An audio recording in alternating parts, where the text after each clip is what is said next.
Assalamualaikum warahmatullahi wabarakatuh. Bismillah walhamdulillah wassalatu wassalamu ala rasulillah, amma ba'du. Kembali lagi bersama kami di Kisah Hikmah Channel, menebar kisah penuh hikmah. Apa kabar teman-teman? Semoga Allah selalu memberikan kesehatan dan ketaatan bagi kita semua. Amin amin ya rabbal alamin. Pada kesempatan kali ini kami akan menyampaikan sebuah kisah tentang ketika neraka jahanam memohon 100 kali kepada Allah Subhanahu wa ta'ala. Tidak ada dosa yang kecil ketika dihadapkan kepada keadilan Allah Subhanahu wa ta'ala. Hal itu pernah disampaikan oleh Ibnu Athaillah As-Sakandari.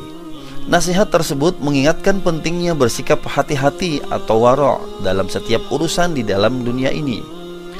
Apalagi bila seseorang sudah mengikrarkan diri sebagai seorang muslim dan mukmin. Nabi Muhammad sallallahu alaihi wasallam telah menyampaikan banyak kisah sebagai pengingat kepada umat beliau. Di antaranya sebagaimana yang terkandung dalam hadis riwayat Tirmidzi. Suatu ketika Rasulullah sallallahu alaihi wasallam menceritakan kepada para sahabat beliau, mohonlah perlindungan kepada Allah dari Jub al-Hazan. Maka para sahabat pun bertanya, apakah itu Jub al-Hazan, wahai Rasulullah? Beliau menjawab, itulah sebuah lembah di neraka jahanam. Setiap hari jahanam memohon perlindungan dari itu, yaitu Jub al-Hazan sebanyak 100 kali. Wahai Rasulullah, siapa yang akan memasukinya?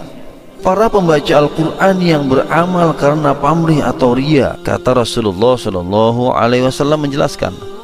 Adapun riwayat dari Sufyan Ats-Tsauri menyebutkan sabda Nabi Muhammad Shallallahu Alaihi Wasallam, sesungguhnya di neraka jahanam ada sebuah lembah, di mana jahanam itu sendiri setiap hari memohon perlindungan darinya kepada Allah Subhanahu Wa Taala sebanyak 70 kali. Lembah tersebut dihuni oleh para qurra yang gemar mengunjungi para penguasa. Secara kebahasaan, Jub al-Hazan dapat diartikan sebagai lembah kesedihan. Lembah itu terletak di dalam neraka jahanam. Berbeda dengan level-level lainnya, jahanam adalah bagian neraka yang paling dalam, sehingga wajar di dalamnya terjadi siksaan dalam tingkatan yang paling berat.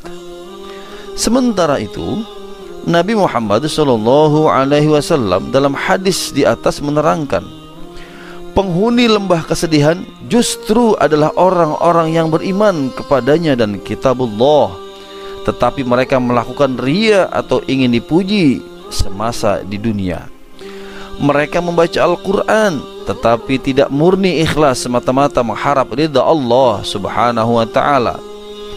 Bila sampai neraka sendiri memohon-mohon perlindungan kepadanya agar lembah itu disisihkan darinya, maka betapa besar kerugian orang-orang yang menghuni Jub al-Hazan. Mereka bersedih hati karena mendapatkan hukuman di dalam neraka, alih-alih rahmat dan surga Allah Subhanahu wa ta'ala.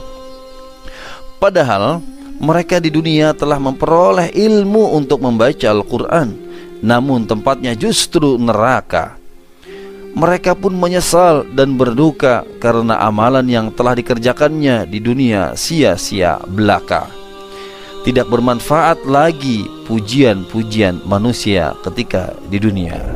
Baiklah para pemirsa yang dirahmati Allah Subhanahu wa ta'ala, calon-calon penghuni surga, itulah kisah pelajaran bagi kita semua.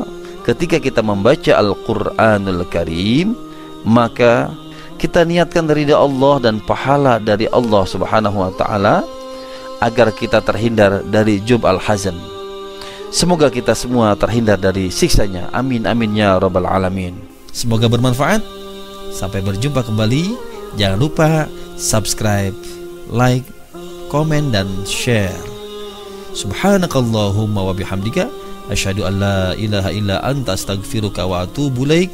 Wassalamualaikum warahmatullahi wabarakatuh.